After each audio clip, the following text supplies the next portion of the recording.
Ya, hari ini saya mendapat surat panggilan dari Mabes Polri di Tipidum.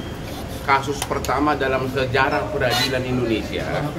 Surat panggilan tersebut terkait dengan laporan Ketua Pengadilan Negeri Jakarta Utara terhadap Rasman Nasution dan kawan-kawan terkait dugaan pelanggaran pasal 207, 217 dan 351 KUH pidana, yaitu tentang penghinaan terhadap pengadilan, menimbulkan kegaduhan di persidangan dan perbuatan tidak menyenangkan. Ini adalah yaitu terkait dengan ucapan teriakan-teriakan dari Rasman di dalam ruangan pengadilan yang mengatakan ke depan hakim, di meja hakim, sambil mukul-mukul meja mengatakan kepada hakim, koruptor, koruptor, koruptor.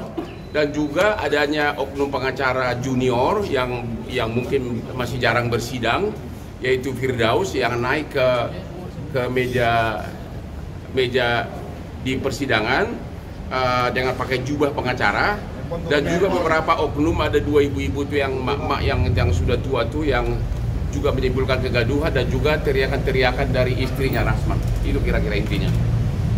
Ada persiapan khusus nggak Pak untuk? Nggak ada persiapan. Saya kan hanya sebagai saksi. Dia hanya menceritakan apa yang saya lihat, saya alami di persidangan. Yang jelas ini adalah kasus pertama dalam sejarah peradilan Indonesia. Tapi ini atas LP siapa sih Bang? Kenapa? Kronologinya kan Anda sudah lihat begitu. Kan intinya begini, kan si Rasman menuduh sampai 11 kali posting di Instagramnya mengatakan saya itu penjahat seks, saya itu kelainan seks. Dan kalau sidang pertama, kedua kan sampai ketiga kan sidang terbuka kan. Tapi giliran saya sebagai saksi kan harus yang menjadi acara kan pembuktian apakah ada penjahat seks dan kelainan seks. Berarti kan itu terkait dengan asusila.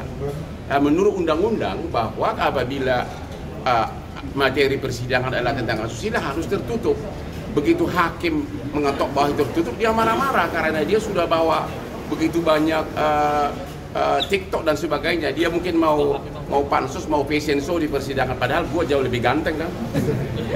Hari ini kan dia menghadap sama MA Bang terkait dengan pembekuan.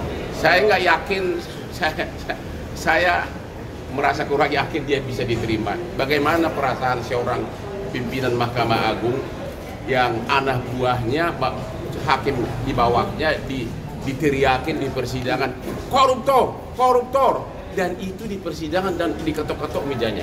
Jadi dia sudah sadar bahwa sudah berakhir karir dia, karena ada dua hal yang paling penting. Selama itu masih dibekukan, maka semua surat kuasa maupun pembelaan dari Rasman dan Firdaus yang dibuat sejak tanggal pembekuan kepada klien manapun batal demi hukum karena dibuat oleh orang yang tidak berwenang. Tentu kedua, masyarakat tentu akan pasti menjauh, akan memakai pengacara. Orang memakai pengacara kan untuk menang, untuk membela diri, bukan untuk kalah. Kira-kira begitu. Bang, berarti upaya apa? Bang, Permintaan dong agak itu nih. Apa? Permintaan maaf dari MA, permintaan maaf dari Rasman tidak mengurangi. Bagaimana bisa permintaan maaf baruah pengadilan sudah begitu dihina begitu? Ya biarkanlah proses hukum berjalan. Jadi Rasman akan menghadapi tiga hal. Satu, sebagai terdakwa atas laporan yang saya buat, ya. Kedua, dibekukan surat izinnya Rasman dan Firdaus oleh Pengadilan Tinggi atas restu pimpinan Mahkamah Agung sesuai dengan perkataan jubir dari Mahkamah Agung. Jubir Mahkamah Agung mengatakan apabila Anda tonton di media, tidak boleh lagi bersidang.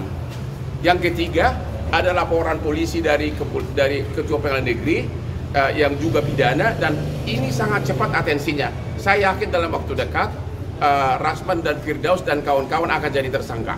Jadi ada tiga malapetaka yang mereka hadapi. Pak, ada pesan khusus untuk Rasman dan teman-teman? Pesan khusus Pak Rasman agar tobat, kalau mau sukses seperti Hotman Paris, jangan nyinyir, jangan senggol orang, tapi berkaryalah seperti Hotman Paris yang kerja dari jam 3 subuh sampai malam, akhirnya mewakili ribuan para naga. Bang, itu di Rasman soal hakim gimana Bang? Kalau soal hakim bukan urusan saya. Udah? Saya ke atas dulu, nanti kita ketemu lagi ya.